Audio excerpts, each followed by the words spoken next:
Hi, this is Bill.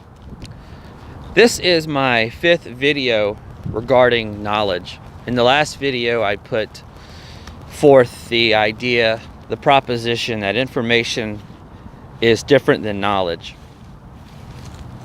And without going into that too much detail because of time, information is what we hear from others. It's secondhand.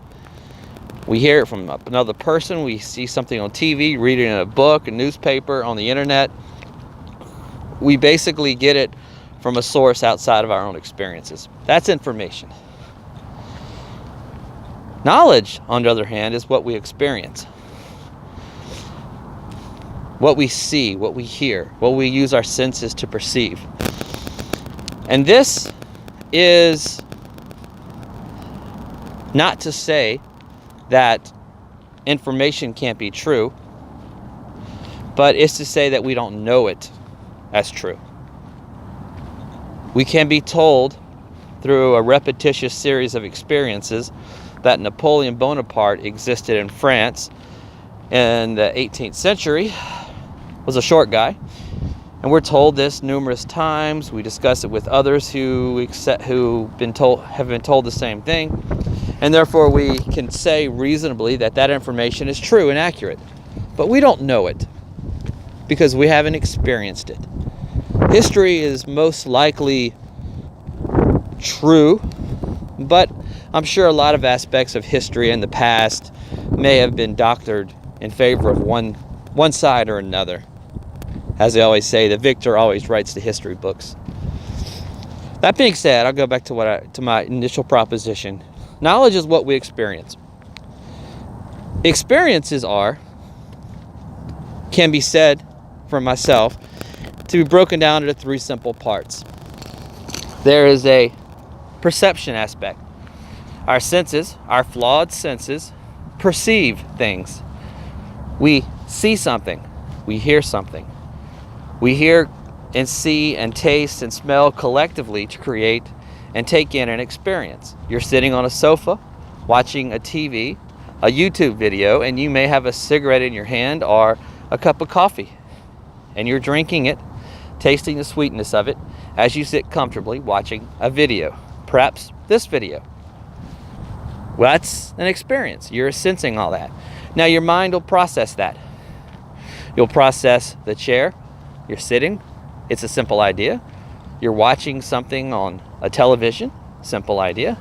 You're drinking a hot coffee, you know what coffee is, you know what the cup is, you know why it's sweet, you know the TV, you know what it is, you understand the concept, you know what the sofa is and what it's made of. You understand these simple ideas. And then you may be processing what's being said in your mind. Well, all this is part of the second aspect, which is the comprehension. How you analyze your perceptions. You've identified everything in your experience. You're considering all the aspects of it, the different levels, and you are, in essence, formulating a narrative for this experience. And now this, of course, can be flawed too, because your experiences are therefore kind of flawed in that you may not understand something completely. You may think you're sitting on a leather sofa when it's a pleather sofa. Minor detail, but it's an inaccuracy. It's a matter of not having the right answer, not knowing everything completely. You may not be drinking coffee. It may be some instant stuff that tastes like coffee, and it's not really brewed like coffee, but you call it coffee anyway. So you may be mistaken about that. And of course, after this is all said and done, the narrative will be finished and you will file it away in your memory, your imperfect memory. Unless, of course, you have a photographic memory, which, congratulations, I applaud you. But if you don't have a photographic memory like me, the further back an event goes in the past, the less likely you're going to remember it. This event of sitting on a sofa, watching a video on YouTube in your living room and drinking this, what you think is coffee, it'll slowly fade. And about the only thing you will remember over time is that you watched something on YouTube, and that's all you will remember. Except if it's a really pertinent, special memory. You may have a longer lasting recall of it. Every aspect of your knowledge, of your experience, is flawed. Whether you believe with one aspect or all three aspects that I mentioned, it is fundamentally flawed. Therefore, we have to ask ourselves, what do we really know in that? Well, we know certain things. We have to accept that our knowledge is potentially flawed, and we could be wrong. But then we have to ask ourselves, let's take an example of another experience, and we can break down some aspects of knowledge that we have, different aspects, if you will. A man walking in the woods, or woman, he hears some noise, some loud concussion noises in the woods. He looks, he sees a man with what looks like an axe hitting on a tree, and in a matter of moments, a tree starts to fall and goes bang in the woods. Now, if you're looking at this and experiencing this, you've perceived that there's a man there with what you've identified as an axe. You know what that is. You understand what an axe is. You understand what a tree is. You understand what the chopping motion does to a tree when it hits a tree. So you have identified and observed this, identified and labeled every aspect of this experience, come to the conclusion this man may or may not be a lumberjack based upon what you know of lumberjacks. He may be a man in the woods chopping a tree down. And you have filed it away in your memory. Years later, you will have maybe recall this to somebody, and they will ask you questions, and all you will remember is it was a man with an axe. You may not even remember the color of his shirt or what kind of tree it is. He may be a lumberjack, he may not. You may not understand what a lumberjack truly is versus what a man chopping a tree is. That is a simple experience. And as I said before, there's fundamental flaws with our experiences, and we basically might not remember it accurately or misunderstand what we're seeing or may not be able to identify what we're looking at. Another example in regards to understanding what we experience. When I was in Australia, I made the mistake of calling these 10-foot tall bushes trees. Well, the bush, as they call it, actually consists of roughly 10-foot tall, what I call trees. Now, I made the mistake of actually calling them trees, and I was corrected quite forcibly. No, these are bushes. Trees are much taller. Now, to me, they look like trees. But for these guys in Australia, they were insistent on calling them bushes. I don't know which was right or which was wrong. I saw something, I identified as a tree, I labeled a tree because of what my experiences and my understanding. But they corrected me. Now, I'm not a person who studies trees. I don't know the exact definition of a tree, if there's a height requirement for a tree, or if there's a species requirement for a tree, or maybe a bush and tree are basically the same thing with one or two minor differences. But I was told I was wrong. I could have been wrong. And another aspect when I was there regard to this little creature they called a wallaby. Looks like a small kangaroo. I made the mistake of calling it a kangaroo because, to my knowledge, it looked like a kangaroo. Therefore, it hopped like a kangaroo. Therefore, it must be a kangaroo. It wasn't a kangaroo. It was a wallaby. Everybody said as much. So my understanding of what I saw in that particular experience was such that I thought it was something that it wasn't. And I may have been right or I may have been wrong. I was willing to trust the people in Australia because it's an animal they have. We don't have wallabies or kangaroos in Louisiana. So I trust them. I said, okay, so I was wrong. It's a wallaby, and I let it stand. I don't know if I was right or wrong. It didn't matter. I just took the knowledge away. They said it was this. Fine. Well, those are just simple examples of how the flaws of my experience, whether it be from how I perceived something, how I understood something, and made a conclusion, or how I stored the memory away. All of those aspects went into the possibility that this experience that I had was flawed in some way. It was not knowledge initially until I was corrected by someone else, which still in my mind was not a proper correction. But I like to say there's two types of experiences that we can talk about. There's the general experience that we're having now, you're having at any given point, and then there's a repetitious experience. This is an example of where in school you were taught your ABCs many days, 5 days a week. At the end of the school year, whatever year it was you learned this, probably first grade, I'll take it, you learned to put words together, put letters to make words, and then you saw picture books that said the word TREE is in fact, it's pronounced tree, and this is what a tree is. Look, see there. And you were given a general description of a tree. And therefore it became knowledge that you took from that experience, and it's repetitious. As a kid, you just didn't accept this stuff, but this is what I would call general knowledge as well, with his repetitious experiences. You can learn general knowledge in this regard with real tangible things. As opposed to a simple experience, you learn one little thing in a simple experience, but then through a repetitious of similar experiences building upon each other, you learn ideas and concepts, and they build into greater concepts. And this is what I would call greater conceptual knowledge. This is something that you would learn in the case of science or mathematics or politics or the economy. You learn simple ideas, and you taught different ideas to build on it, and even better ideas to build on that. You go into high school and you'll focus more on one thing or another, whether it be mathematics or science or the arts or physical activities like sports.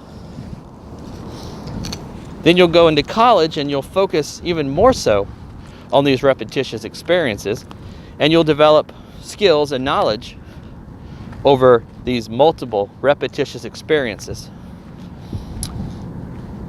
And these are valid, and these are generally constituted as knowledge because we've experienced them over and over again. Now granted, they're just a case of us as humans being given information as kids, and we still have the responsibility of being open to the possibility that we were taught wrong. Maybe the ABCs are not the alphabet we should be using, but that's silly thinking, right? That's what we were taught, therefore it must be true. There are some things in general knowledge that's true, and I'll put that out there. A tree is a tree. It might be spelled differently in different languages, but if I look at a tree and call it a tree and pick the appropriate translated word to another language, then it's a tree for them as well. So this general knowledge is for tangible things, for simple things that we do over and over and over again that have not been proven wrong. We call that knowledge, I think. We could be wrong. As I said, our experiences could be flawed in some way. We might be taught wrong, or we might understand things inaccurately, but they're still knowledge. We've experienced them. But the greater conceptual knowledge, the stuff we do when the stuff we learn over the course of time when it comes to intangible objects like economy or politics. We can't physically see this, but we still learn it though. It's conceptual. We build upon it, and it grows in our mind. This conceptual knowledge, there's a certain flaw to it as well, because it's based on experiences, obviously. And as it's based on experiences, we need to be in doubt about some of that knowledge. We could be wrong. It's not nice to think that, but we could be. And I'm going to touch on something I mentioned before about certainty and doubt. Certainty and doubt, what I mentioned in one of the first videos, or a third video, about my existence versus not. I mentioned, I think, therefore I am, therefore I exist. I'm 100% certain of that. And there's no doubt there. It's 100% certainty. And I'm using a scale, an arbitrary scale, so forgive me on that point.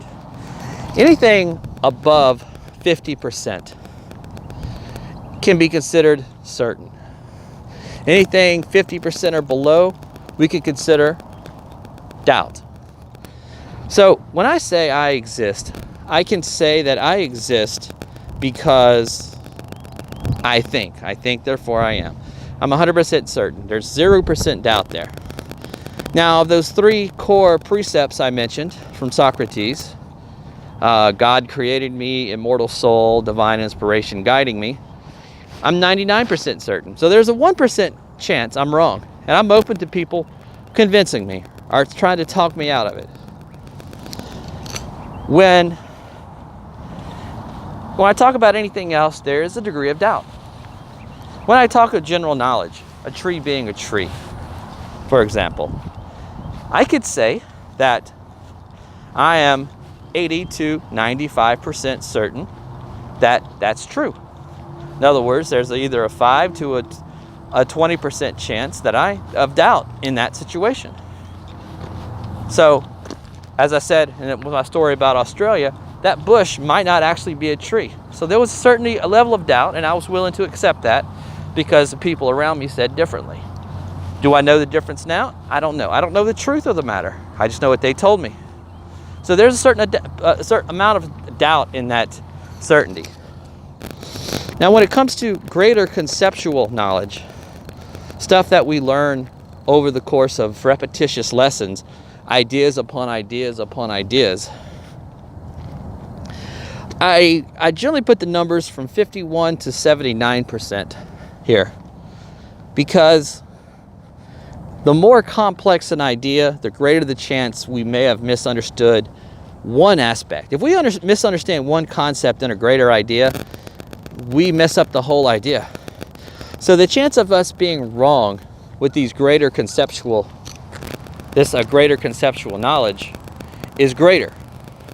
Now, bear in mind, if someone is in the field of quantum physics, the odds of him being wrong are far less than myself. I've only read a few books and listened to one lecture. So, whereas a quantum physicist that's been in the field for 30 years would say that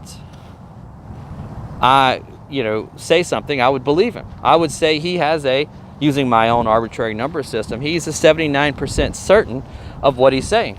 And you should be equally certain, at least, of what he's saying. He still could be wrong. He still might have made a mistake in the process of his education and learning, and somebody out there, one of his peers, might disagree with some aspect of what he's saying.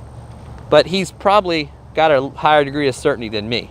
I would say, modestly, I would have a 52% chance of being certain about anything about quantum physics, because I understand so little about it. I have a glimmer of an idea.